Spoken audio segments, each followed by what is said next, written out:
Good evening. It's fantastic to see such a full house. I'm Frances Morris. I'm the director of Tate Modern, and I'm really delighted to welcome you to tonight's Tate Talk with Faith Ringgold. Many of you, I'm sure, will have seen the fantastic show we had here last summer, curated by Mark Godfrey and Zoe Whiteley with Priyash Mistry. It's currently at Crystal Bridges Museum of American Art, Arkansas. It's going to Brooklyn in September. And then, breaking news today, it will go to Los Angeles and abroad. It was an extraordinary exhibition full of revelations and discoveries, particularly from people who are unaware of the extraordinary history of African-American creativity in the 20th century. But among the discoveries for me, anyway, was, of course, Faith Ringgold. Her large painting, American People, Series 20, Die, from 1967, was an extraordinarily powerful depiction of a race riot. Faith was born in 1930 in Harlem to rather an extraordinary family. She's been a painter and a mixed media sculptor, including an amazing quilt maker, or quilt stories, as she calls them. But her career has been dedicated to activism and fighting racial and gender inequality. She's been a teacher, a lecturer, an author of children's books, and last night, as we heard, a songwriter.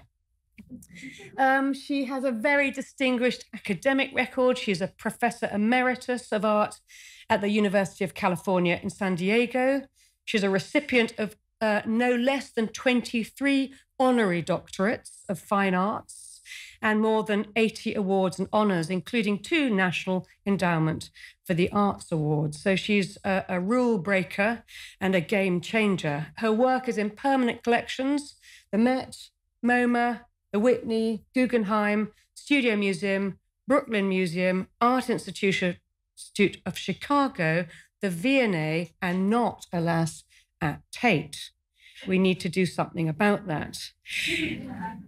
Ringgold comes from a family of powerful women, and she would be the first to acknowledge the influence and support of her mother.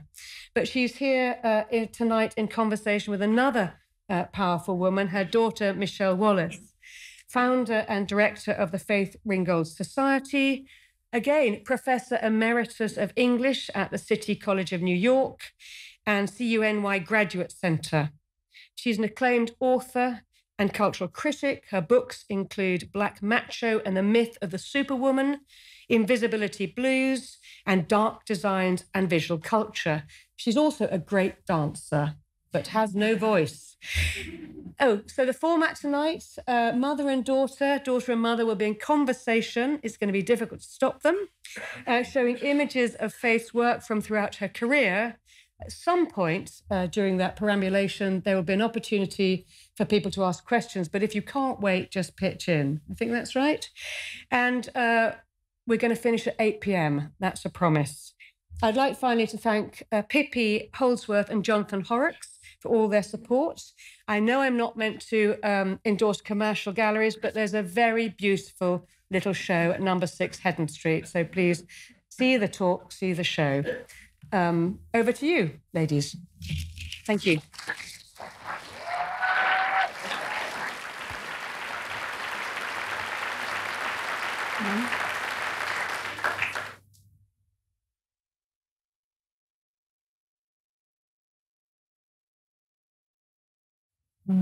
We supposed to start? You could start. Yeah. Okay, I don't have a microphone, but can you hear me? Yes, you do. It's right there. Just put this down. Oh, no. No, don't touch it. No. Oh, my God. I knew this was not a microphone. Where's the microphone? Okay, right there. Excellent. Thank you so much. And I'm so happy to be here. This is a wonderful place to be for an artist with my daughter and my dealers and everybody, nice friends. Wonderful, wonderful, wonderful. Thank you. This is my first two-dimensional design from the City College of New York, and they were very strong about design. And the other kids did a whole deck. And for my homework assignment, I just did one. That taught me a lot. Where art is concerned, don't fool around, because they'll up you in a minute. They had the whole deck of cards on the wall, and I only had one card because that was the homework assignment. Can you imagine? But that never happened again. Here is the American. It's your self-portrait. My self-portrait. There's a lot of circular movement in this, yeah. In this self-portrait, I'm trying to give it a feeling that was very prevalent at that time. However, America was carrying on something terrible. I mean, but the artists were not dealing with the politics of what was happening in the art. And I wanted to do that. I became an artist because I wanted to tell my story as a Black woman in America. And of course, that was a problem, but I stuck to it. And what is this? This is 2018. I think we're coming into our own. They're letting us do it now. Yes, indeed. So between friends, I'm trying to show what the American people were about. Two women trying to be friends with a cross in between them, but problems still. For members only, this was what we were told once when we went to a private, not a private actually, private park. Picnic, right? And they said, no, for members only. Get back on the bus. Yeah, get back on the bus. And we had to get back on the bus. Neighbors showing up to tell you you can't live here. Nope, this is not for you. What can I say? You have to deal with the situation. The civil rights triangle, you know, the head of the NAACP back in the day was not Black. I don't know how many people know that. But that's what it was. Very difficult. There were a lot of people who made that NAACP important, and they were not all Black people. Difficult. Watching and waiting. I'm trying to show that there's some people sitting at the table, there's some people recorded in a portrait, and there's some people waiting to sit at the table, watching and waiting. Mr. Charlie. A lot of people used to call certain people Mr. Charlie. He was the nice guy. Wasn't he the nice guy? Yeah, he smiles. Yeah, Charlie. You gotta name people all the time. I don't know why people do that. But Mr. Charlie was important. Here is the cocktail party. Yeah. It's there's only one there, by the way. One Black person. That was prevalent. Well, what do you want from me? I didn't do the inviting, but that was frequent. At least they had one, okay? The in crowd. Now, some were in, and you can see the arrows pointing down from up. So you see who's on the bottom. It's just amazing. I feel so much in debt to those who came before me and fought the struggle. So that's one of the reasons why I have devoted my life to my art and telling my story. The American dream. Women, we all want pretty much the same. And it's very difficult to get through, to get that point across. Because we have the race problem, which affects only the Black women, but the issue of women is shared. 3 men on a fence. Some people haven't committed themselves. Not then, not now. They're still sitting on the fence, trying to figure out which way to move, what to do. The family plan is to keep it like that. America keeps breaking the family plan and mixing more and more and more. Huh? How many years will it be before we will be one people of one color? One family. One family. God bless America. Your first flag painting. Yes.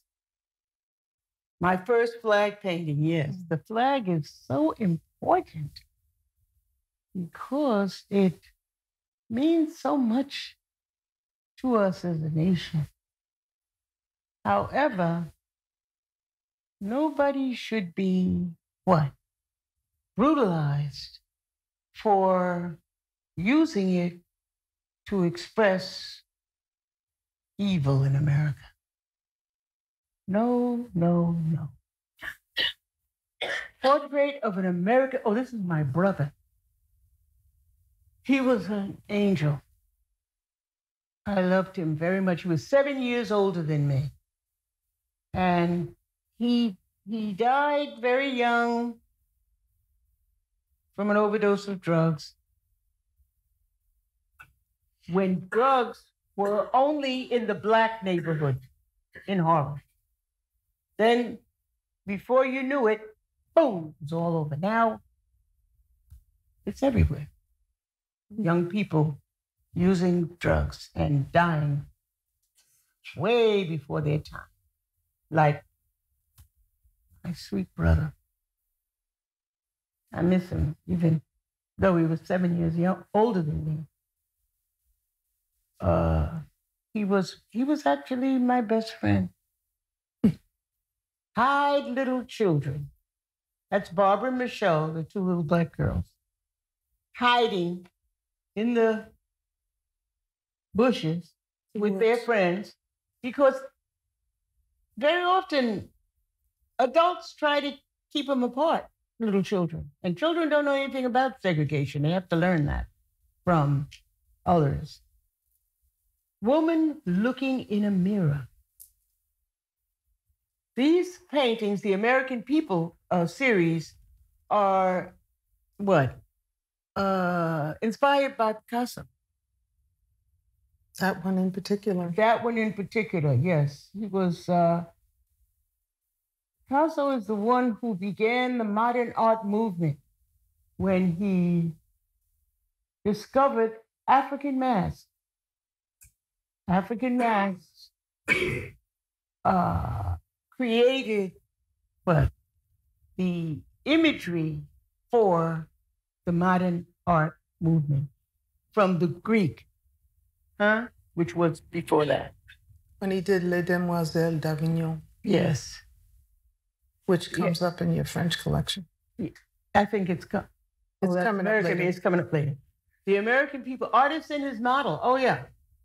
I think a lot of Black artists tried to, use white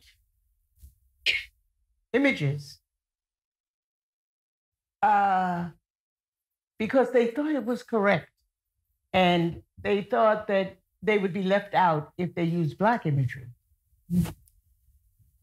So they used white as a model. And I recall that definitely. I mean, that was one of the reasons why I was having such a hard time, because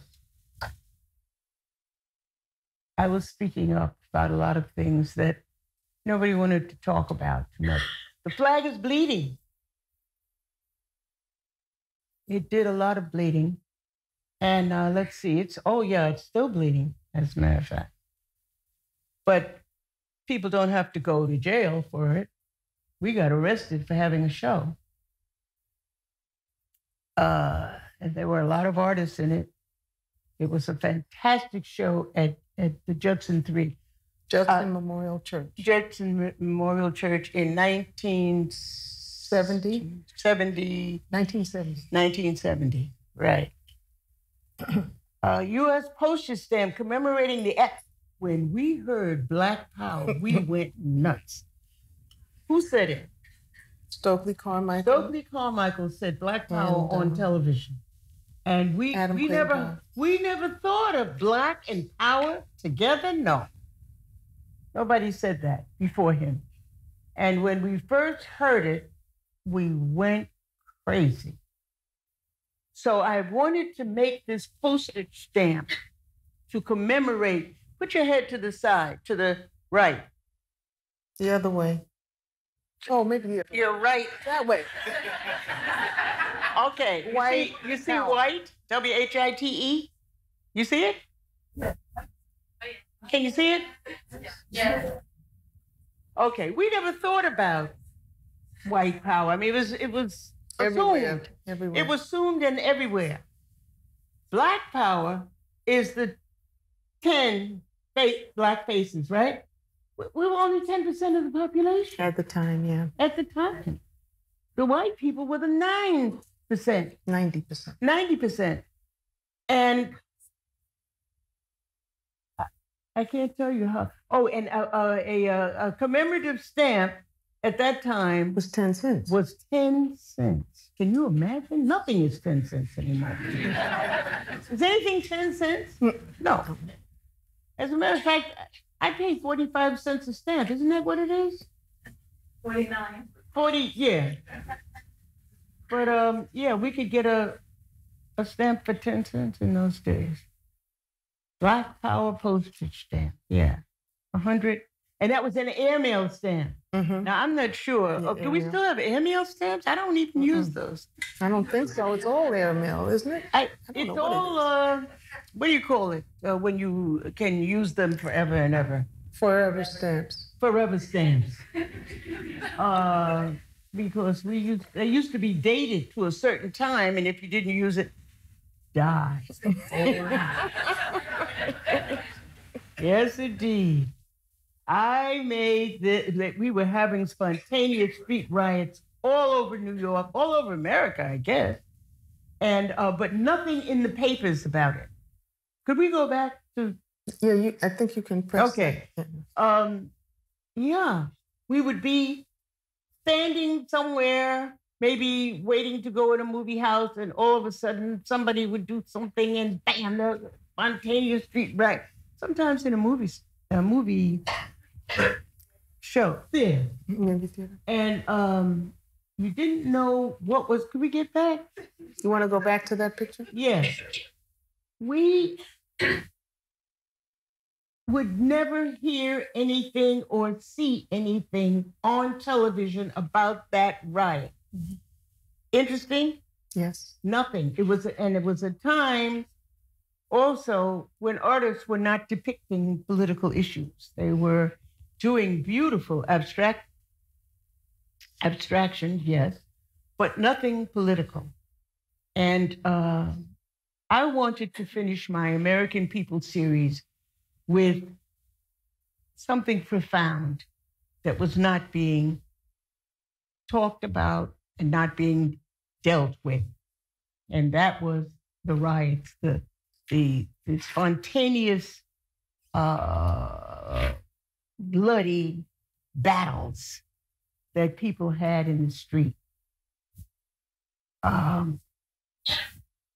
I tried to give this painting to a lot of different museums. No, they don't want it. The blood, see the blood painted on the sidewalk, because that's where, when you have a riot, the blood ends up on the sidewalk.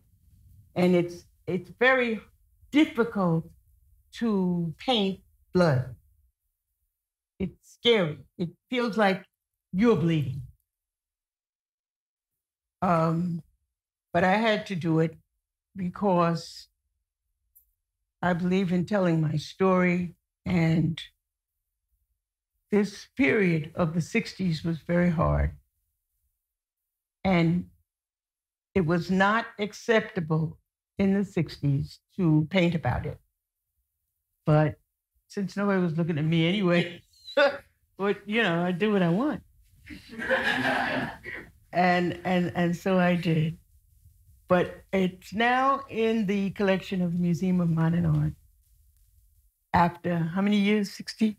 50 years. Is it just 50? No. 50. It's just 50 years. Is it? Wow. But I never stopped trying. I asked them all, and they said no. Oh my God. Okay, we can move on. The Black Light series. In the 60s, there were artists who were doing colors that were very dark. Ad Reinhardt. Ad Reinhardt was one, and I loved his work. And I wanted to paint dark, and I wanted to, but it was hard because oil paint is really transparent. In order to get it opaque, you have to mix a little white to make the colors, make two dark colors show up next to each other. And that was so much fun. And that's my Black Light series that I did. Because everything was black is beautiful, black pride, black power, since what you call yell that. And here's my Black Light series. In order to make the people visible, I had to create clearly defined abstract shapes. Yes. And so I did. And that was a lot of fun in the latter part of the 1960s. Pardon me? I love that painting. Yeah, it's one of my favorites. Goody. Okay. Very much inspired by Ad Reinhardt and some of the others who were involved in that. And then Man, Black Light, number 2, another oil on canvas. I'm very much inspired by this one.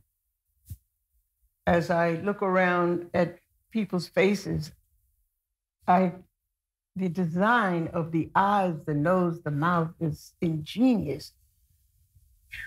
It like never gets to be anything else. Soul Sister. Yeah. So I wanted to make her.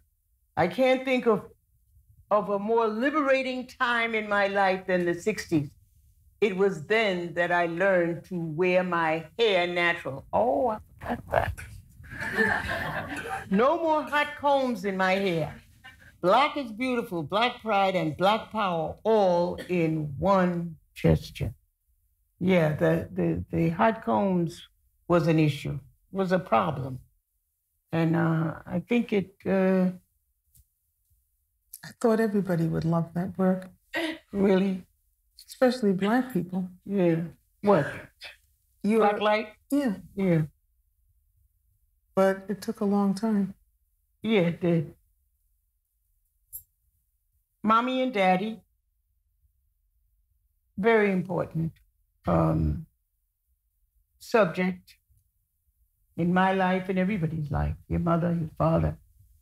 And I wanted to bring the image of them together. The American art. Black art poster. Yeah, Black art poster. The dance, the music, the poetry, the art. All of that together. I gave what? You gave this painting to the Schomburg Library in New York. Yes. Arthur Schomburg started. Yeah, right. And I'm waiting to see them put it back up. Last time I was there, it wasn't. No. Because they've done some something. They did something. And the reason why I gave it to them is because I was born in Harlem, and I've lived there all my life. And yet I didn't have any art anywhere. What is that? So I gave them that, and I expected them to, keep it up, but no. Huh? Last time I was there, I'm sorry, I didn't see it anywhere. It's there, though. It is? Mm-hmm. Okay. It's in the collection. It's in the collection, but the collection is somewhere else. Basement? Yeah, you laugh, but that's probably where it is. Yeah, interesting. I love this. Black light. Yes. I first used the Cuba design, which is something I discovered when I went to Africa. They're beautiful designs. Eight triangles and a rectangle in this painting. Cuba is an African design from the Cuba people in the Congo. Yeah. Wonderful work. Cuba. Yeah. And there's ego painting. When artists started not signing their work, that's when I did this. I mean, what do you mean you don't put your name on your work? I made a painting with just my name.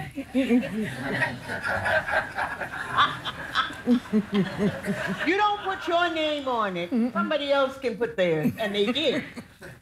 So I figured, let me put mine since I did it. Yeah. Red, white, black, nigga. Ooh.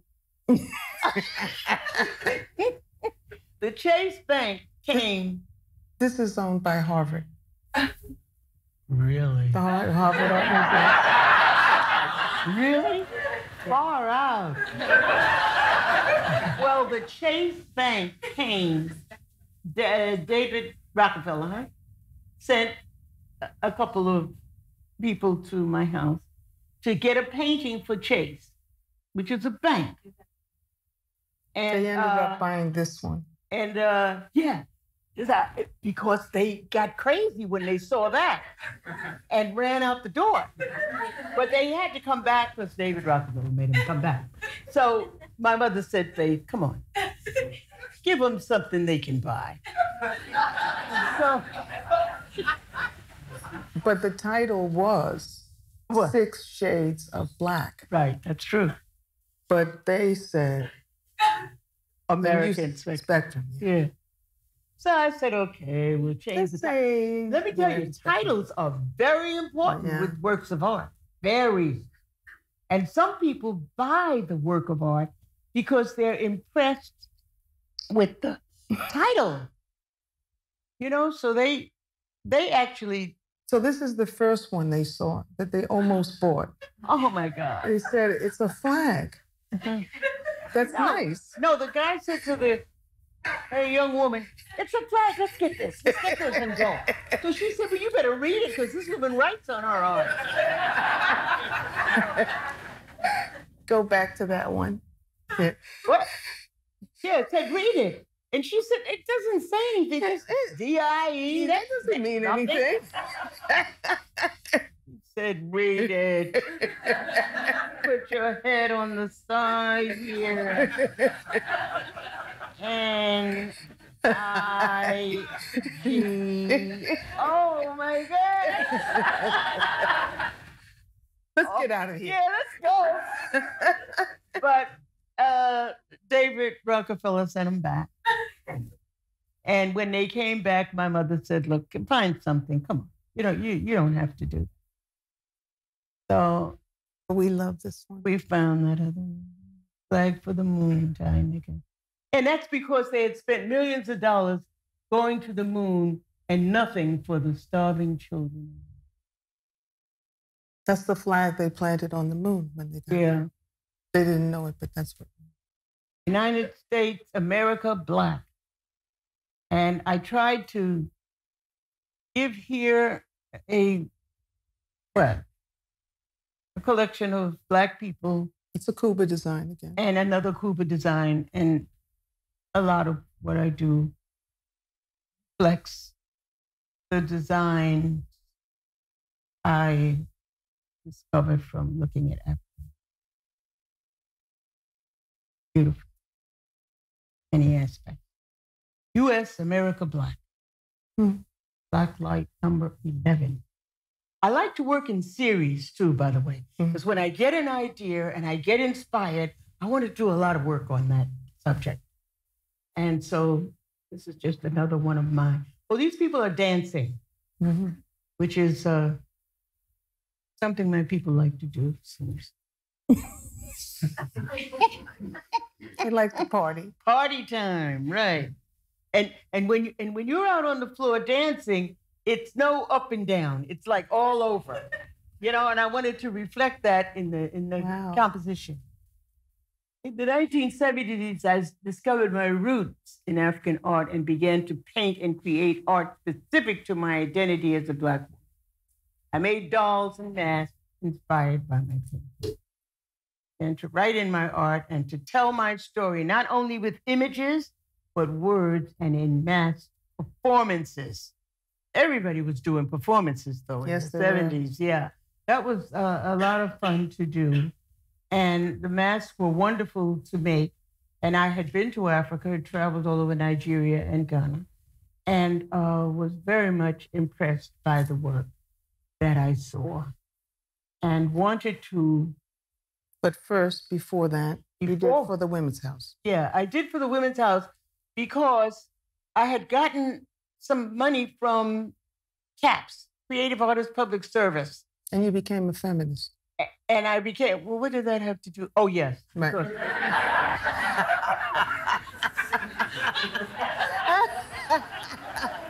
Could we go back one? Yeah, I forgot about that. Anyway.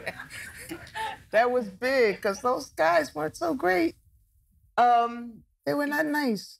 Well, what happened is the women, I did the painting to celebrate women and to make the women in the prison aware of what they could be and do.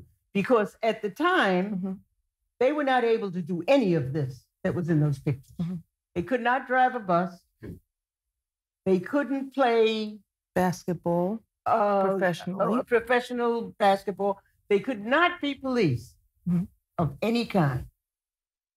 And they could not play drums. No. And they could not marry people. They couldn't be ministers. Now I understand there are women leading all churches. Am I right? I don't know. I haven't been in one. Well, there are definitely women ministers in Christian churches. Yes. Right? Yes. And there are women rabbis, right? Yeah, so that changed a lot. But I wanted the women there, these young women. I mean, it was appalling how young they were. Yes, they were very. And I wanted them to realize what they could do and could be. And so I went to the prison because I was trying to give a work of art, a public work, to the City College of New York, where I had gone because they were expanding. And I asked them if they wanted something, since I had graduated from there, I had gotten a really wonderful education, and I wanted to pay tribute to them. And they said no. So I said, I'm going to go to somebody who's not going to tell me no, because I can't take the no. And I went to the Women's House of Detention because I figured, I think I have an audience there, yes. You know, because they're there. And it's going to be okay. And I called them up and I asked the warden, and she said, yes, we're interested. And I went and she brought the women inmates in, and I was talking to them and asking them, well, you know, what kind of painting do you think you'd like? And they said, one of them said, I'd like to see a long road leading out of here. I said, well, you know. And so I put this painting together, and it was up there for a long time. And then they moved the Women's House of Detention to the Singer Center, and they moved men into the Women's House of Detention. And at that time, the men, you know, they didn't move the painting. They just moved the women. And the men, after a while, they said, look, we can't take it.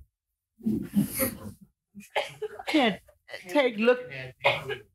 be looking at all these bitches. And they thought that what they would do is they would get some white house paint and they would paint over this painting. And then one of the brothers would, you know, a suitable image. Yeah, because, you know, the inmates, they know how to do everything. No problem. Look, we'll paint something and nobody will even know, because that's the way you steal masterpieces. You paint over it with white paint and then paint another picture on it. And then you can take the white paint off and you got your masterpieces underneath. So they knew that, and they had planned to do it. But this painting is 8 by 8 feet. And when they painted it and they saw it was bigger than them, well, sorry, it wasn't about jiving anymore. It was about doing. And they couldn't do it. So they put it in the basement, trying to figure out how to destroy the evidence. In the meantime, one of the guards calls me, because I had gone there and I got to meet several of the guards. And she called me and she said, listen, you better do something quick, because they're trying to destroy the evidence that they painted over that painting. I said, oh my God. So I called the commissioner of correction, and he said, I will take care of this. And he did. He raised $25,000, got all that paint taken off, that White House paint. It took about a year, though, to get it off, because, you know, it's a very meticulous job. But it was oil paint. But the oil paint saved it. Mm-hmm. And you know, that's what my teachers had taught me to do. Paint in oil paint and then go over it with the varnish. And so it was well protected. Okay, so now we have the painting back and it's correct. I mean, it's exactly the way you wouldn't know that it had ever been painted over. And they brought it back and put it way up in the Singer Center. They brought it to the Singer Center and put it way up in the ceiling in the women's gym. Like in a gym. Like in a little prison of its own. Yeah, you couldn't see it. You couldn't see it. It was all, you know, behind bars. I said, what the hell is this? However, they did loan it to the exhibition at American People, Black Light. American People, the Newburgh Museum. And it traveled. Right, at the Newburgh Museum. They loaned it to them. And we tried to keep it from going back, but it went back anyway. Yeah. Went back, and then We Wanted a Revolution borrowed it again. And then We Wanted a Revolution borrowed it again. And now they're going to try to keep it. Uh-oh. At the Brooklyn Museum. Are they? Yeah, well, it's traveling. Yeah. But they're going to try to keep it at the Brooklyn Museum as a loan. We are having a problem? As a loan. We're not having a problem. I didn't say we were. They want to have it as a loan because Rikers Island, I don't know if you people over here are aware, it's terrible, terrible condition. And the hope is that it will close. Yeah. And it's not safe there. Okay. No one is safe on Rikers Island, much less So are we sure that it's not going to... On extended loan, Brooklyn. Yes. Oh, that's wonderful. Because the Sackler Center of Feminist Art. I did it for the inmates, right? But the inmates can come to the Brooklyn Museum. The inmates can come to the Brooklyn when they get out of it. Sorry.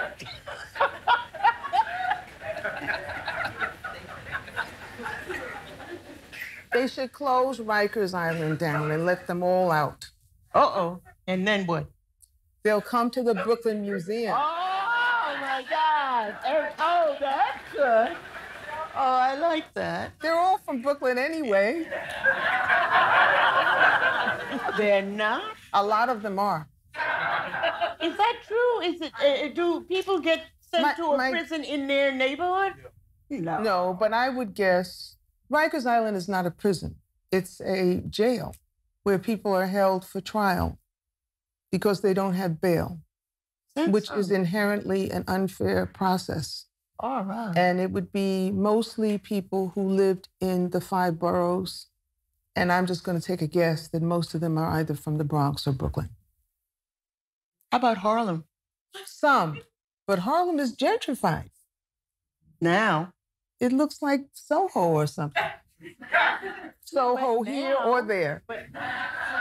Your Soho, our Soho. It's classy. Really? Well, are you trying to say that classy people don't go to jail? Not to Rikers Island, they don't. Because they had bail. Well, anyway, we don't want that painting to go back. No matter what. We don't want it to go back because it's not going to get to the women. Somebody else is going to think of something. And that, incidentally, a lot of artists have donated art to the Women's House, and I guess other prisons as well. And sometimes it disappears. You see, it did. A lot of it got stolen, but they couldn't steal mine because it's 8 by 8 feet. Too big. How are they going to steal that? They can't steal it. But a lot of, in fact, an Andy Warhol was stolen. But I gave him a little bit, and they just sneaked it right out the door. But I just want to point out one fact. When it was installed by some technical people from the Museum of Modern Art. Right. And they said, I'll never forget, no one can ever remove this painting. The way we've installed it, it cannot be removed from the wall. They were wrong. They were wrong. Prisoners know how to do stuff. That's right. They got that thing down. Yeah. I wish we could find that guy. Yeah. You know? See, he was all wrong. He was all wrong. All you have to do is just sit down and think, and they had a lot of time to do that. They got nothing but time. And they got together and thought about it, and they figured out how to get that painting off the wall. Yeah. And they assured me. And it's been off the wall ever since. That's right. Never. The way this painting is hooked up there, nobody will be able to remove it. Well, I'm sorry. He'd never been to the prison. They got it down. Ain't that something? Yeah, that was interesting. Next. The feminist series is the first, well, it's not the first, 6th, of 20 tankas that I made, which told stories. I think you wrote some of the stories. I wrote some. Yeah. And there were also political landscapes, which you started in Amsterdam. When you went to Amsterdam. Amsterdam, Holland. There was a guard in the Rijksmuseum who took you to see an exhibition of Tibetan tankas. Right. Perhaps in the basement? Yeah, he said to me, you don't want to look at this. You come with me. And he took me down to the basement and showed me these Tibetan tankas, which was so beautiful, with writing on them. Mm-hmm.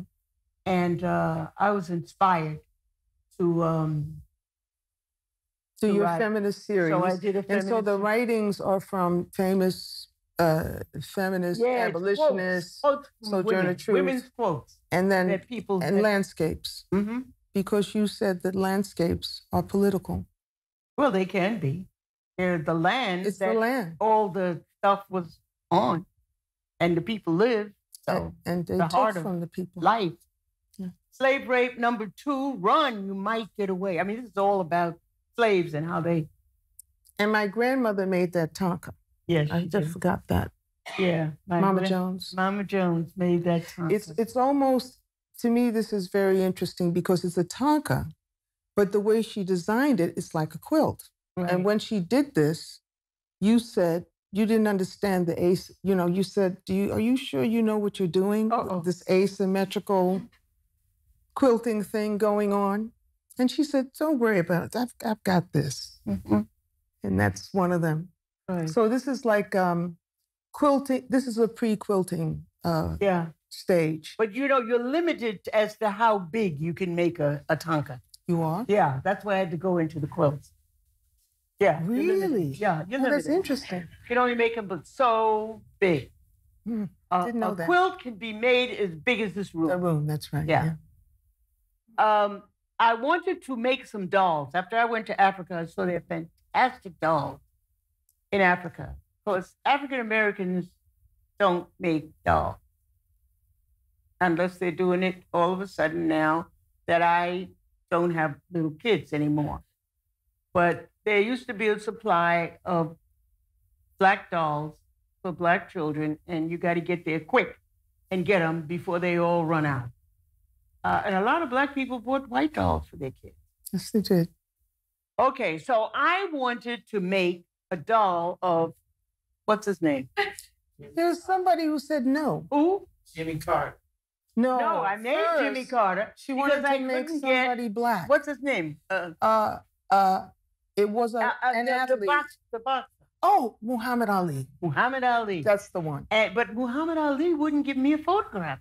I said, I've got to have a photograph. To do the three-dimensional. I want to copy his face three-dimensionally, sewing it. And I couldn't get any response out of anybody. So I said, okay, I tell you what, I'm going to call the White House. I called the White House, and they sent me photographs of the whole family. And there they are. And he's still alive. Yeah. And he came to see it. That's in his library. It's in his library? Yeah, absolutely. Yeah, I wanted to show my concept of doing faces sewing. Sewing the faces. Nose on, the lips and so on. But I wanted somebody that everybody knew. And everybody knew him and still knows him. Yes, but also everybody knew that other guy who wouldn't give me Muhammad Ali. Oh, that would have been fabulous. That would have been amazing. Yeah, that would have been. I wish I could have done that. They wouldn't cooperate. And here's the family of woman masks. And I did my family, Mrs. Jones and family. These are masks. Death masks. Yeah. No, not death masks. No, that death mask. Not death masks, because that's you in the lap. That's right. That's me. Mm-hmm. No, that's, me, my brother, and my sister, and my mother. Family of Woman Mask series. And I started doing performances because I was trying to get to the people and trying to explain my work and everything. Get seen, get and I had been to Africa, and I saw that the masks were always worn with costumes. So I made the costume. Mama Jones made those clothes. You could get it on. Mama Jones made, my mother made the clothes. Madam Willie Posey. And here's another form of mask that you could put on. So all my masks could be worn. They were not just to hang on the wall. Because that's what I learned from going to Nigeria and Ghana, that the masks were all wearable. Although we do hang them on the wall. Well, we can't wear them all the time. We cannot wear them all the time. No, that's interesting. No, we can't do that. The 1980s, I completed my autobiography, but it took me 15 years to find a publisher. I was told that We Flew Over the Bridge, the memoirs of Faith Ringgold, that was the name of the autobiography. That's not your story.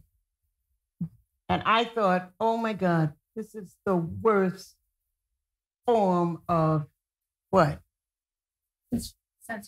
Censorship. Censorship, to be told what your story is by a person who's a complete stranger to you, who's looking at you and deciding that your story is not what you say. I remember that her is name. A violation of freedom of speech that Charlotte I could not. Sheedy. Charlotte Sheedy? She's the mother of, I think, Ali Sheedy, the actress. Yeah. Charlotte Sheedy was the premier feminist Yeah, but she's literary the one agent. who got it published. No, Finally. she's the one who said, I don't think this would work as a book. And then you went to Little Brand. Who has a story like this? Well, hey, that's why you write your story, because it's unique and you want it to be remembered, right? And each one of us has a unique story, which we should write. Anyway, this is your first quilt, and you did this with This is my very first quilt, Echoes of Harlem. with my grandmother. And yes. And for some unknown reason, the first time you made a quilt with her was in 1980, a year before she died. Oh, that's right. We only made one. Mm-hmm. And I made these portraits of people that I knew in Harlem, and she sewed them together. That's the only quilt that I made like that, too, by the way. I know, yeah. Yeah. And it was an exhibition. Now, this is Who's Afraid of Aunt Jemima? This is the second quilt that I did, and it is... You made every piece of it. It took you a year. Yeah, that was long and hard. Making quilts is not easy. Yeah. Because it's very time consuming and so on. I painted all those pictures. I rewrote the story of Aunt Jemima. And I made her an entrepreneur, and, she did the pancakes, but she, invented the idea and she sold them and all of that. I lifted her up from... But that was the last quilt you ever made completely by yourself. Right. From then on, you had collaborators. Yeah, I had people who did the sewing. Because I did the painting. My quilts are all painted by me. And then the sewing part of it was done by my assistants. And because other than that, you make one quilt a year. Mm-hmm. And I couldn't do that. I want to make a lot. You want to go faster. Everything, yeah. Street story quilt. Now, this is my house I lived in. 222 West 146th Street. 222 West 146th Street. And what I'm showing here is that so many houses in Harlem used to get burned down, Yeah. Because of, they were destroyed. I mean, it was After awful. The riots. After the riots. Oh, there's a lot going on, especially in the 80s. People burn the houses down, and it was just terrible. It was terrible. That's over now. It's really over now, yeah. Sonny's quilt.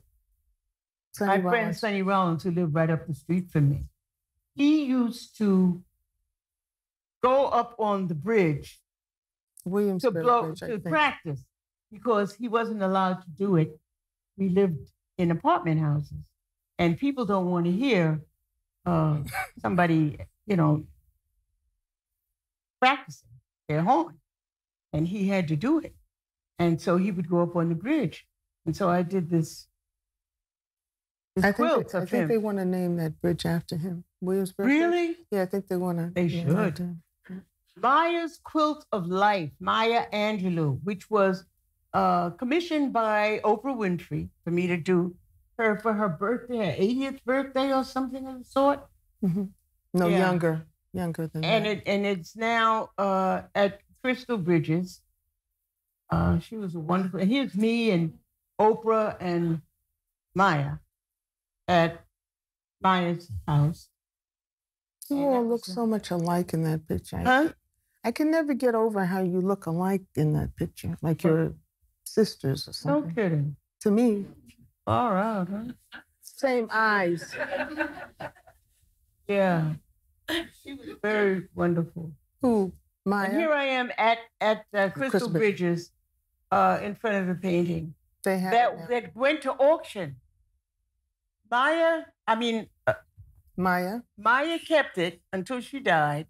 Her son. And then she gave it to her son. He put it up for auction. And he put it up for auction. And Crystal Bridges bought it. And Crystal Bridges bought it. Yeah, that was nice. Woman on the Bridge series, Double Dutch on the Golden Gate Bridge. I did a whole series of that with the Tar Beach. So it was 5 of the Woman on the Bridge series, and Tar Beach was number 1. This was 2, and there are, 3 more? Then I don't know if they're all here. That's one, Tar Beach, because we used to go up on the roof in the summertime in Harlem to cool off, because nobody had air conditioning. And to cool off, you went up on the roof, and all down Edgecombe Avenue, you saw everybody on the roof. It was wonderful. Can you imagine? That would not happen. In fact, most roofs, they don't even allow you on the roofs anymore. Is it possible? And we used to leave our door open and go on the roof, and the people on the floor would. So we can if somebody came to visit you, they would take them and do you or tell them you go. Oh, it's amazing how things have changed. That would not work today. In 1991, Random House published my first children's book, Tar Beach. Since then, I have published 20 books, my autobiography, We Flew Over the Bridge, memoirs of Faith Ringgold. And here's all my books. And I have a lot to be thankful for the right to do this, because I had no plan to write children's books. At City College in the art department, illustration was not considered art. And that's crazy, but that's the way they thought. And then I get an offer to do Tar Beach, and then here comes all these books. And it's great because the children are wonderful artists. And I love being attached to them in any way possible. And of course, sharing my art with them. Flying Home, Harlem Heroes and Heroines is a mosaic in the subway in Harlem on 125th Street and Lenox Avenue. And it's on both sides of the station.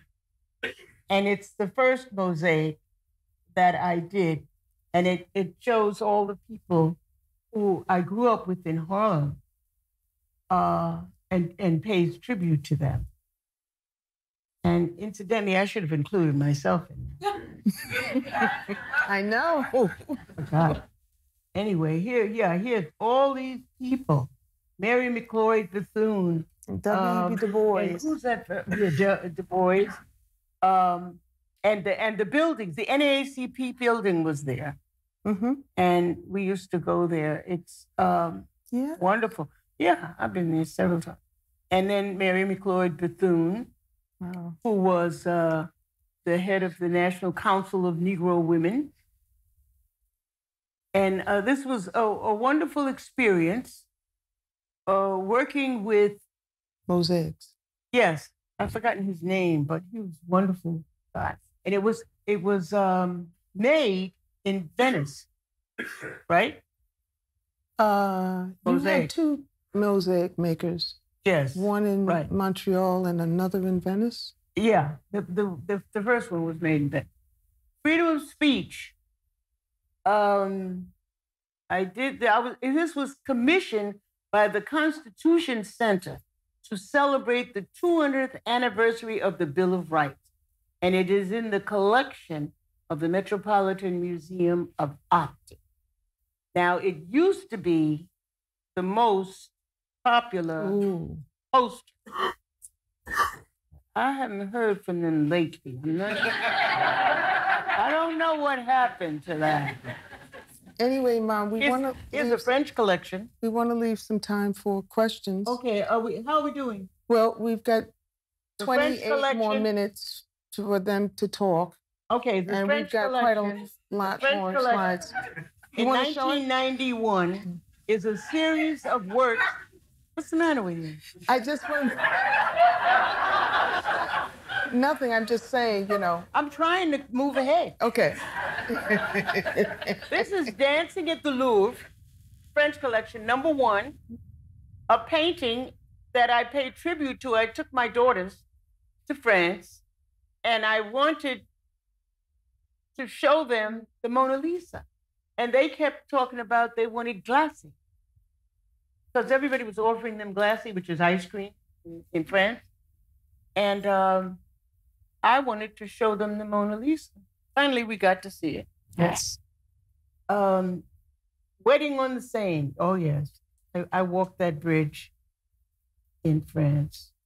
And I'm in this painting. The Picnic at Giverny. You and who else? There's Bernice Steinbaum, Lowry Sims, Moira Roth, Ellie Flomenoff. Yeah, I think you are. And who's that other one? Isn't Emma Amos in that picture? Emma Amos, Ophelia Garcia, and also Janetta Cole. Anyway, that's just and me. And I'm painting. You see me? You're painting, and Picasso's naked. Right. Piquet Giviani. Well, he was always painting people naked, so I figured I'd paint him naked. Sunflower Quilting Bee at R with Van Gogh. These women thought he was strange, and he thought they were. Matisse's model. And your heroine is posing for him, William Marie Simone. Yeah, William Marie Simone. Okay, and I wrote stories connected to all of these because I'm trying to get my words out, and I couldn't do my book, so I said I'm going to write until I get published. Damn it! And I did. Chapel. Yeah, which is our family. Matisse's Chapel, and I did all the series when I was in Lanapool. Yes. In the 90s. In 1991. And this is Mademoiselle d'Avignon. And the sculptures and the prostitutes are talking to you and telling you that you can be an artist and that you can, don't be afraid of him. Well, I don't remember that quite that way, but if you insist. That's what the story says. On the beach at Saint-Tropez. Saint-Tropez is close to Lanapool. I could walk there. In fact, I could walk to all these areas because I wanted to be in the place where the quilt was from. And because I don't like to do things that I have no knowledge of. How about dinner at Gertrude Stein's? Dinner at Gertrude Stein's, yes. Gertrude Stein has a house nearby there, and I went to that. Yeah, the information is there. I just can't read it. Joe Baker's birthday. Joe Baker, who went to France. And had a career. Yes. Very interesting, exciting woman. And so I have her laying up there.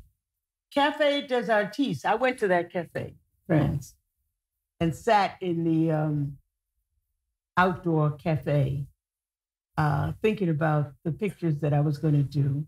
Which you've included a lot of African-American artists there. William Johnson. Oh, yeah, there's a whole bunch of artists. Elizabeth Catlett. Right, because a lot of African-American artists went to France to be artists. And some were successful up to a point, but I think essentially not so successful. Moroccan Holiday. Oh, yeah, these are the four guys who were very prominently involved in the civil rights movement. And they enter into the story. And that's it. Okay, his American Collection. Oh, here we go. Why you say that? What comes next? Okay, American Collection. We came to America. We came to America, yes. A lot of people did. And I wanted to particularly paint a picture of the Statue of Liberty in its original form, because you know the original Statue of Liberty was a Black woman. But the United States said, no, not quite. So they did not accept it, and the sculptor changed it to his mother's image. That's why she kind of looked like, I don't know what. A white person? Well, she's definitely white, but she has a kind of personal look to her, and it's because it's his mother, I guess. A family portrait is the character. The family of the characters in the I made a whole story connected with the American. We're going to La Napoule to write a book about the French collection, the American collection in August, and reinvigorate the stories and the memories of Denzel Washington bought this. Denzel Washington owns this. This quilt, yeah. Born in a cotton field. Born in a cotton field. And there's also a children's book connected to this, Invisible Princess. Right. Because when you got to the American collection, you stopped putting stories on the quilts because your books were getting published. Tar Beach got published, We Flew Over the Bridge got published. Right. And you said, I won't put any more stories on my quilts. Yeah, but there are stories. What about Joe Baker's Bananas? What about it? It's at the Women's Museum, National Museum of Women in the Arts. And that's Joe Baker back there doing all that dancing nude, huh? Isn't that a painting by William Marie? Oh, the daughter? Marlena. Yes, Marlena. I think that she's having her opening at the Museum of Modern Art. Right. She married a white man, huh? Was that? I don't know who married a white man. I thought Marlena didn't marry anyone. But anyway, that's Bessie's Blues. Andy Warhol. This is all written. You can research all of this. So Andy Warhol influence. Andy Warhol, yes, because he used to copy faces over and over and over again. And so I did a Bessie's Blues. Yeah, and there's the flag is bleeding with her bleeding, and the little children. I did 2 of those. The first one didn't have any Black woman in it, but the second one did, and she's protecting the children. Cotton fields, sunflowers, blackbirds, and quilting bees. Cotton fields, sunflowers, blackbirds, and quilting bees. Yes, that's part of the story. It's a rather long story about America. Yes. That it's not on the quilt, but you wrote it down somewhere? Oh yeah. The two Jemimas. Yeah, 2 of them. Well, that's the problem. De Kooning influence. Oh, right. Like his 2 women. Right. De Kooning did the 2 women, and so I did 2 Jemimas. What can you do? Wanted. Douglas, Tubman, and Truth. I wondered if those people ever got together during slavery and talked or helped each other or anything. I never read it. They all knew each other. They all knew each other and participated in the... Well, John Brown wanted them all to be involved in the revolt that he did. And then they killed him. And then they all had to come over here so that they didn't get arrested until we got rid of slavery. Listen to the Trees, part of American Collection, number 11. And Picnic on the Grass alone. She wanted to do something else, but couldn't. And so she had a Picnic on the Grass alone. But I'm not quite sure why she did that. I thought the guy didn't turn up. The guy didn't show up. Oh, huh? Yeah, I think so. In 1992, Bertie and I moved to Englewood, New Jersey to build a painting studio over our newly acquired ranch house. Our neighbors organized to prevent us from doing this. The outcome produced my studio, garden, and a series aptly called Coming to Jones Road Under a Blood Red Sky, Part 1 and 2. I didn't want to record an unfortunate situation because art is something to inspire, to uplift. So it's my husband and I in 2003 sitting out in front of our house with the garden in the back. And but I wanted to tell the story in a way that would be inspiring. Mm-hmm. And so I connected it to runaway slaves coming. The Underground Railroad, right. And this is my great-great-grandmother, Susie Shannon, who lived to be 110.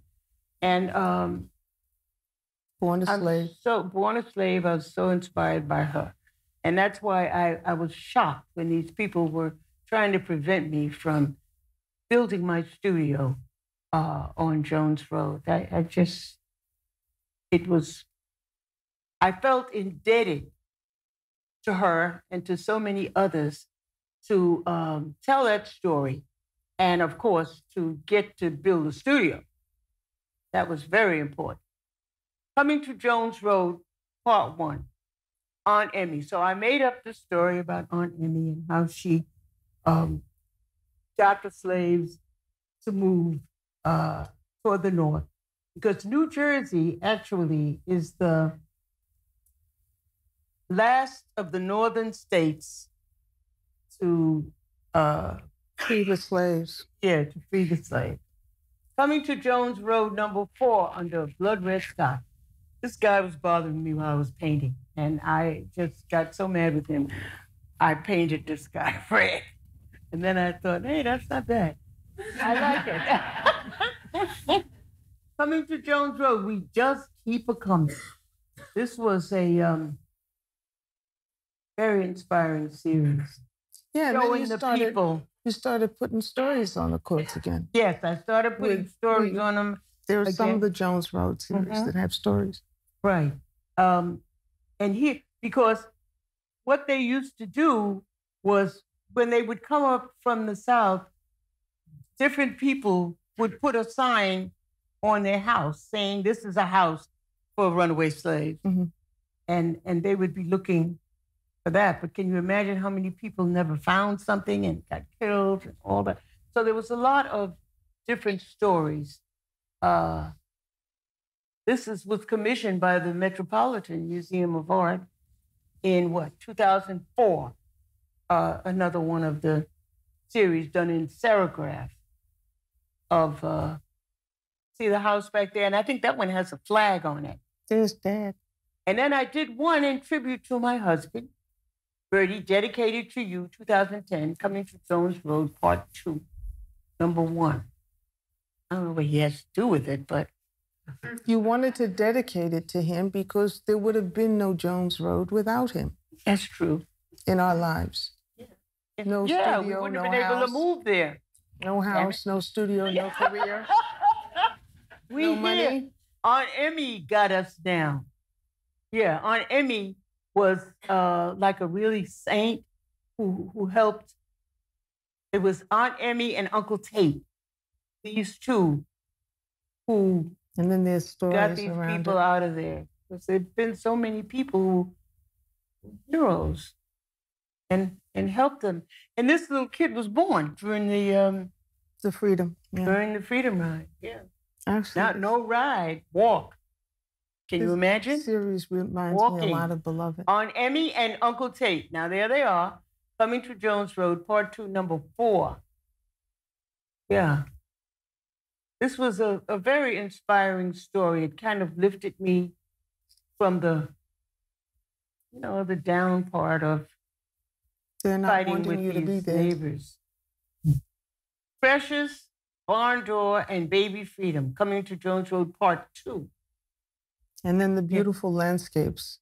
Oh, yeah. Of where you were living in Jones Road. Right. And I've always loved landscapes, but I've always lived in Harlem, in New York, where there are no landscapes. No. Chasing butterflies. That's the little children playing in the grass. And the whole story about them, can you imagine, the children during this period, coming from Our secret wedding. Our secret wedding in the week, because people were not allowed to get married. So they had to secretly marry each other. Which is here at Pippi Holsworth. I got to look at it yesterday. Oh, right. I love that landscape there. It reminds me of your friend, Linda Freeman. And how about Harriet Tubman? These are the last Tonkas Mother These are the last 3 Tonkas my mother made. And I didn't use them right away because I didn't have more stories. And she said, oh, you don't have to put any paintings in those. They don't need paintings. You just put them up and that's it. I said, no, that's okay. I'll get some paintings. So in 2010, I wanted to commemorate Sojourner Truth. Ain't I a Woman? She was the first feminist, wonderful woman. And Martin Luther King, okay. I Have a Dream. And I Have a Dream. And what was the third one, Michele? So that's just two, but there's three of them. Got 12 more minutes. Yeah, jazz stories. All the artists I ever do. You're not going to get to ask any questions. That's fine. Because we have to be out of here at 8 o'clock. Is that right? And what time is it now? Maybe another 5 or You're kidding. What time is it now? It is 11 minutes to 8. 11 minutes. And 8 o'clock we have to go? He's another 10. He's another 10 saying he can give you another 10 Okay. minutes. But see, that's Okay, why this I is said, the jazz ever series. stop the roll. This is You stop it? the jazz series because artists love to do paintings about jazz, and I'd never done any till 2004. And so I did this whole series, and this is them there. Come on. You're pressing now, Mother? She's pressing. I didn't it. Mama can sing, These are you know beautiful. she can, and Papa can blow. These Where's are Papa? gorgeous. There he is. Go ahead. These were really a lot of fun to do. Freedom flag stories. On Tuesday morning, we faced the devil in the sky and told him that freedom will never die. This is a whole series of flags that I did when we had 9/11. Yeah, I couldn't believe that it was real. I saw it on television. I'm sorry. That was me. I saw it on television, the plane flying into the buildings. And I thought it was some kind of advertising. And I said, oh my God, what is it? And I kept turning it off, and every time I turned it back, the television back on, I saw it again. Until a friend of mine called me up and told me, you better turn on your TV and see what's going on. Not an advertisement. Hate is a sin. This is Post another whole 9/11. story, yeah. It is a sin and fable. I can't read it to you because Oh, I love we this have one. to go. Now, Martin Wonderful. Luther King, this is his letter from a Birmingham jail, which I got an opportunity to illustrate, yes. And it had never been reproduced anything because his wife didn't want it to happen, but I got a chance. Then she died. Yeah. The Declaration of Freedom and Independence, because, Declaration of Freedom and Independence was written at a time when we were not And this was supposed to be a book. independent. But the person who was supposed to do it was unhappy with how you interpreted the Declaration of Independence. And so it's never been published as a book, but we are going to publish it. Yes. And These are the this, great mosaics. yeah, A few more. of be these. or not to be free. And this is done for the Newark, New Anniversary. Jersey's 350th anniversary. Yeah. That was Quilt-to-Duco, my game. Oh my God. Now, see, aren't you sorry you took so long to get there? Quilt-to-Duco is my game. If you know Sudoku, how many people know Sudoku? Well, you got to know Quilt-to-Duco. Yeah, Quilt-to-Duco is my art game. Faith Ringgold is my name. Play my game and you'll have fun. It's for young and old and everyone. And that's not all. When you've won, glory be hanging on the wall for all to see. Okay? There you go.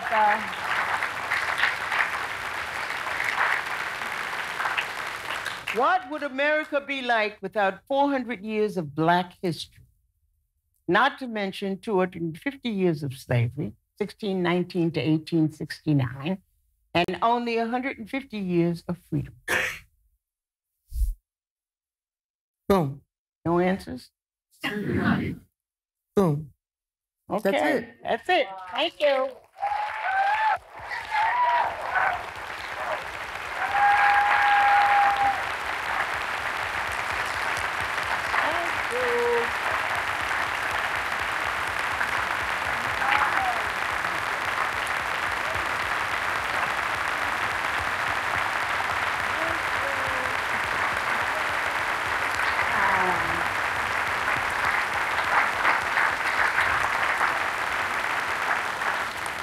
Thank you very much.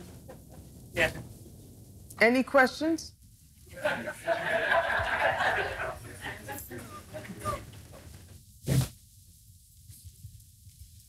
Thank you. I guess on behalf of everyone, thank you so much for coming to London. It's such an honour to be able to have listened to you this evening. I have a question regarding your story quilts. Specifically, what is the process of making a quilt? Do you paint first and then do the quilting and the quilting stitches, or do you quilt the canvas with the fabric and then paint onto it? No. First thing is to lay a foundation color, which is painting one color over the whole canvas, and then painting the picture, and then doing the border, and a very, very thin filling, and a backing, and then sewing all of that together, and then some lines of stitching to stitch the painting to the filling to the back. You get it? Yeah, thank you. And in that way, you can make your quilt as big as the world, and roll it up, and ship it or take it. You can pick it up, because before that, with the paintings on stretcher boards, I had to wait for my husband to come home from work to pick up my painting. That was crazy, you know. But this way, with the quilts, I could roll them up, take them wherever I want to go, or ship them. Roll them up, put them in a trunk, and they could go, or fold them up, whatever. That's why I started with the quilt. Thank you. Hi, I don't know how I missed that Michele Wallace was going to be interviewing her mother. I love both of you so much. It's like I'm at Black feminist Disneyland right now. And I want to ask both of you, since you're both here, this whole thing with Me Too and this reimagining of how power can be shared, what your thoughts are on it, because I love that picture of the two of you outside the Whitney trying to, agitate for more Black female representation. And that was, some people were not even born when that was happening. And I just, how far do you think we've come? How far do you think we have to go? And I'm actually also really interested in hearing your perspective on it as well, Michele Wallace, because of the book that, Black Macho, this idea of how patriarchy can really kind of interfere with the struggle for racial equality. Yes, I agree. She's the one who said the 50%. I was shocked. Because I said, Michele, what percentage should the Whitney annual be women? What percentage should we demand? Because you gotta have a percent. We had a percent for everything during the civil rights era. So I said, well, what percentage should we demand that women should be in the Whitney annual? And she said, 50%. And how old were you? 18, maybe? I don't think you were 18. 15, something like that. No, not 13. I was 18. Oh, okay, she was 18. And I said, this girl is too young, and I've burdened her with all this, and something is not right. It's not fair to her. Because 50%? Are you serious? But then I I couldn't do less than that. I couldn't let her be more to the point than me. So I had to accept the 50%. So that's what she's doing. She's showing that 50% demand at the Whitney. It's interesting too now with Me Too, quotas and percentages are coming back. Frances McDormand at the Academy Awards said, I have 2 words I leave you with, inclusion rider. And then it turns out what that means is that when you have a project, you demand a certain quota of difference, people of color, et cetera. And I thought that was so interesting because, we went through this stage where we renounced quotas as being racist or whatever. And Me Too seems to be bringing it back to Hollywood. You know what Me Too is? Yeah, I do. I mean, do they? Well, there's 2 Me Toos. I'm combining the 2. One is that Me Too, I have been abused, sexually harassed on the job. But the other part of it is, it seems to me, you're being harassed on the job because you don't have any power on the job. And they harass you like Weinstein and others, and they tell you got to lay on the couch, I have to have sex with you, or you're not going to get a part, et cetera. And so it's the sexual harassment. But where it comes from is the fact that you're not running the studio, and you're not directing the films, and you are not in power. If you were in power, then you wouldn't even be talking about whether or not I'm going to go in the room with you, because you're already running things. So that's the way I sort of see it. And it seems to me that the reflection of Me Too that's happening is that women are saying, of course, we see it a lot in the entertainment industry, we are not going to put up with sexual harassment. And not only that, we're going to have more roles, and we're going to direct more films, and we're going to run the studios, and we're going to run everything. Wow. A lot. It seems like to me. A lot. And then that way, we don't have to worry about you trying to get us in a dark alley. Uh-oh. Maybe we'll get you in one. Well, it's possible. You don't know. We have to see. If you had inequality, if women had more power than men, I'm sure women would abuse it. But we don't. Yeah, so we can't. We don't know. So maybe yeah. It's never going to happen. And that was the magic about 50% when I saw it with this, because it's never 50%. Either women completely take over a field, as it seems to me they have done in art history, for example. Oh, really? And a number of other, they take it all over. All of a sudden, all the professors are women or whatever. Or they never get, or there continues to be men and they never get to 50%. Either get way over 50% or we don't get to 50%. It's never exactly. Well, it's never. Has anybody noticed that? It's never exactly even.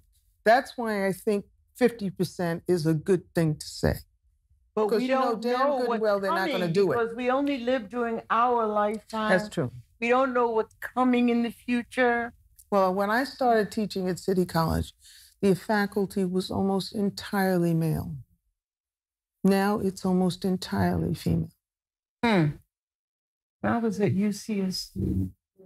I think maybe the men don't want the jobs anymore. We have to work harder. We have more classes. You know, the job changes. But we have the job. So what can I say? I retired. And I'm here with Mom. I don't know what's going on over here, but over in the United States, I noticed there's a lot of women in curatorial positions too. Has anybody been noticing that? Yeah, and things are better. I think it has a lot to do with how much you're getting paid. Always. Always. No. Hello? Well, I think someone's got a microphone around here. Oh, well, the microphone's right next to you. Okay. Is it on? I think it is. It is. What I really want to know is tell me about your day of painting.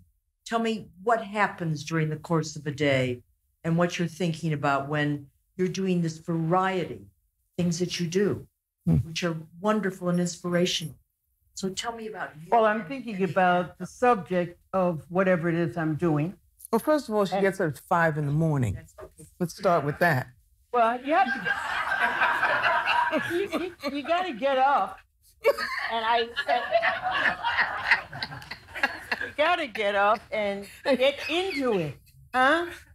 Now, I can remember way back, I used to pray first because I wanted to, I don't know, I wanted Get to in a place. get into a certain place. And so I used to get on my knees. Wow. I stopped doing that. I don't do that anymore. Never knew that. Yeah, well, I didn't. I was I sad. didn't spread it. And I would pray that I had the vision Divine inspiration. and divine inspiration. And then I would go upstairs and Begin. begin. And I would paint till about 1 o'clock. And then come downstairs and have some lunch and stuff like that. And then the rest of the day would be writing or reading or whatever. But I wanted to get myself into a good frame of mind so that the painting would be like almost spontaneous with my, because I paint the series. So I would be into the mode of whatever the subject was. And I had done my prayer and I would just begin to paint. And you also would work on different paintings at the same time. Right? Yeah, I got them all up in my studio. Move. You know, I might have as many as 10 canvases up. That's why I had to have a studio built that was big enough to do that. Yeah, not no 1 or 2 at a time, no. And then I have a process in working. I begin with the underpainting, huh? Mm-hmm. And then I just keep building it, Building. building the painting until I'm finished. And acrylic. Right? And using acrylic now, not anymore the oil, because I can't paint but so big with the oil, because then you end up having something like a house to move. And it won't roll. no, so I Correct. paint in the quilt format so that I can make it as big as I like, and I can roll it up, fold it, whatever, move it, wherever. Hi, I wanted to ask you like specifically about Aunt Jemima. And when you were sort of creating Who's Afraid of Aunt Jemima, I remember reading that you asked Michele to write the story for you. But you said you felt she was sort of less relevant to you. And I was also in comparing to the way Betty Saw like portrayed her as a revolutionary as well. And I was just wondering if you could expand on how she means obviously different things to all of you. Why maybe? Who, Aunt Jemima? Yeah. Well, when I asked Michele to write Aunt Jemima, because she's always been a brilliant writer, and I wanted these stories, but I didn't know whether I could do it. So I said, Michele, maybe you should write the story. So Michele said, no, what? It varies. You said, I run 5 miles a day. I run 5 miles a day, so I'll never look like Aunt Jemima. That's what she said. I said, so what the hell is that got to do? The story, you know? But I'm so glad she did that. Yeah. Because it started me writing. And I've been writing ever since. So I'm glad you said that. Whatever you said, I'm glad you didn't do it. Yeah, I've done a lot of writing. I went for a run instead. What's that? I went for a run instead. Yeah, she went for a run instead of, she didn't have it. And I had to stop running You did? to save my knees. Oh, well. What can you do? Anybody else? Faith, if I may, you've been up since 5 a.m. And we're all now kept us up really, till 5 really a.m. keen to download Quilto-Duco. And you've taken us around the world and back and through 60 astonishing years. And I have to say, I've never seen a standing ovation in this auditorium before. So Wow. I would like to thank both of you, Sisters United, Thank mother you. and daughter, Michele and Faith, an extraordinary evening. Can I ask you all to join me in thanking two remarkable women? Thank you. Thank you. Sweet audience. Sweet audience. Oh, yeah.